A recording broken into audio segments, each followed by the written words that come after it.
സഹയാത്രി. പൗരോഹിത്യസ്വത്വവും ദൗത്യവും അടിസ്ഥാനമാക്കി 100 ധ്യാന ചിന്തകൾ. അവതരണം ഫാദർ ഹെൻറി പട്ടരുമഠത്തിൽ എസ്.ജെ. മിസ്റ്റിക്. അവർ പൂർണ്ണമായും ഒന്നാകേണ്ടതിന് ഞാൻ അവരിലും അവിടുന്ന് എന്നിലുമായിരിക്കുന്നു. അങ്ങനെ അങ്ങെന്നെ അയച്ചുവെന്നും അങ്ങെന്നെ സ്നേഹിച്ചതുപോലെ തന്നെ അവരെയും സ്നേഹിച്ചുവെന്നും ലോകമറിയട്ടെ.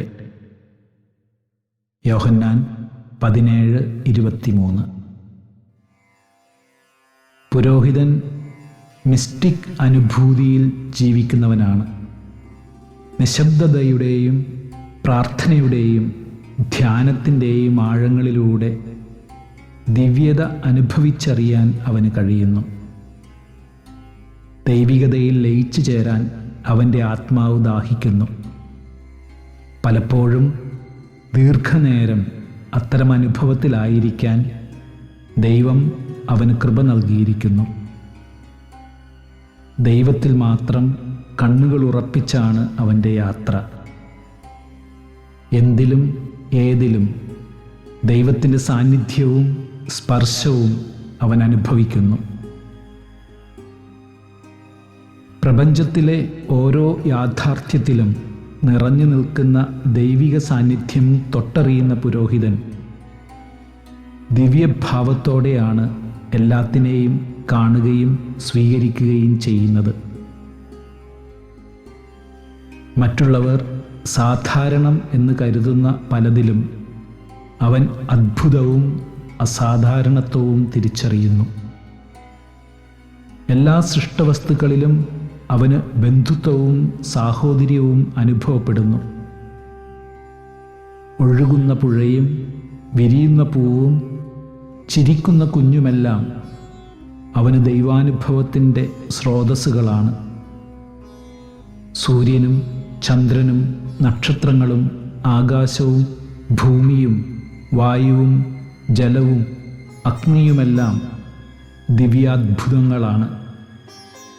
തൊഴുകൈയോടെ അവയെ നോക്കി അവൻ സ്രഷ്ടാവിനെ പ്രകീർത്തിക്കുന്നു. മനുഷ്യാവതാരം ചെയ്ത കർത്താവിൻ്റെ ജീവിതത്തിലെ ഓരോ ചുവടും ധ്യാന മനനങ്ങളിലൂടെ പുരോഹിതൻ ഹൃദിസ്ഥമാക്കിയിരിക്കുന്നു.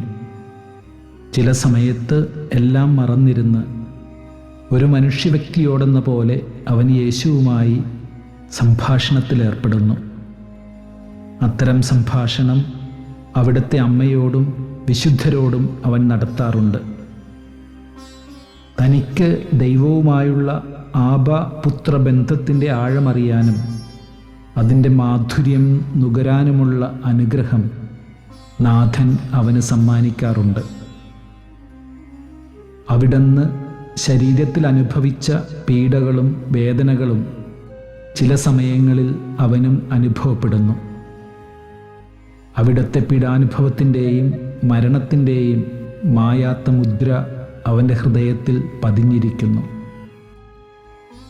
നന്ദിയോടും സ്നേഹത്തോടും കൂടെ അവൻ ക്രൂശിതനായ കർത്താവിനോട് ചേർന്നു നിൽക്കുന്നു.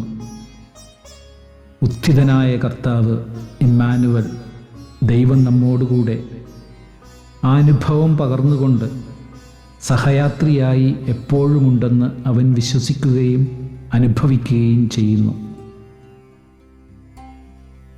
മിസ്റ്റിക് അനുഭൂതിയിൽ ജീവിക്കുന്ന പുരോഹിതന് സാധാരണമായി മനുഷ്യർക്ക് അദൃശ്യമായ പല കാര്യങ്ങളും ദൃശ്യമായിത്തീരുന്നു. പല സമയത്തും അതീന്ദ്രിയ ജ്ഞാനം നൽകി ദൈവം അവനെ അനുഗ്രഹിക്കുന്നു. ചില സമയങ്ങളിൽ ഭൂതവും ഭാവിയും കാണാൻ അവന് കഴിയുന്നു.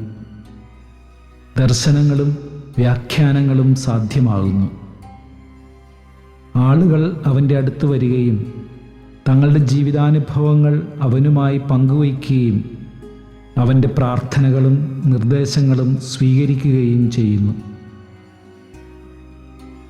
പുരോഹിതൻ ദൈവത്തെ ഉള്ളിൽ നിറഞ്ഞനുഭവിക്കുന്നു. അവൻ്റെ ഹൃദയത്തിൽ നിന്ന് ഒരു നീർച്ചാൽ പോലെ ഈ ദിവ്യതയുടെ അനുഭവം ബഹിർഗമിക്കുന്നു. നീർച്ചാൽ വളർന്ന് നദിയായി അതിൻ്റെ പുളിനങ്ങളെ ഭൂയിഷ്ടമാക്കുന്ന പോലെ പുരോഹിതനിൽ ഉറവയെടുക്കുന്ന ദിവ്യതയുടെ നീർച്ചാൽ നദിയായി ഒഴുകി അവൻ്റെ അടുത്തു വരുന്നവർക്ക് സമാശ്വാസവും സന്തോഷവും പ്രദാനം ചെയ്യുന്നു. അവരൊന്നു ചേർന്ന് കർത്താവിൻ്റെ വഴിയിലൂടെ യാത്ര ചെയ്യുന്നു. ധ്യാനം.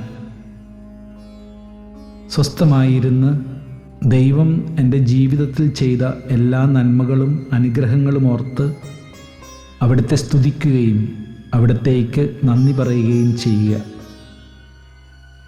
എല്ലാ സൃഷ്ടവസ്തുക്കളിലും ഞാൻ കാണുന്നതും അനുഭവിക്കുന്നതും ദൈവത്തിൻ്റെ സാന്നിധ്യമാണ് എന്ന ബോധ്യത്തോടു കൂടെ എന്നെ വ്യക്തിപരമായി അറിയുകയും സ്നേഹിക്കുകയും ചെയ്യുന്ന ദൈവത്തോട് ചേർന്ന് എൻ്റെ ജീവിതയാത്ര നിരന്തര സാധനയായി മുമ്പോട്ട് കൊണ്ടുപോകാനുള്ള കൃപ യാചിക്കുക.